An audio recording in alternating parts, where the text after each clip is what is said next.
ने हमेशा मुझे दुत्कारा है या मेरी कद्र नहीं की है या कह सकते हैं कि हमेशा मेरी बुराइयां की है या जिन्हें मैं पसंद नहीं हूं, मैं उन एक एक तमाम लोगों का शुक्रिया अदा करना चाहती हूँ आज।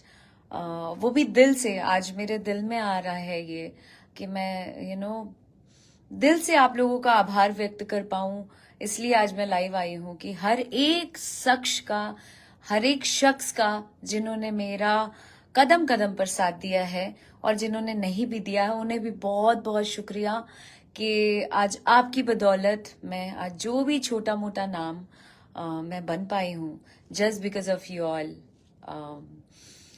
मेरे छोटे मोटे अचीवमेंट का पूरा श्रेय आप लोगों को जाता है। Thank you so much.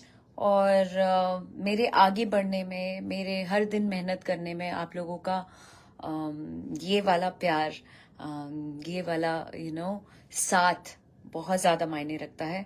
ये हमेशा अपना बना के रखना, ताकि मैं यूं ही मेहनत करती रहूं दिन पर दिन, खूब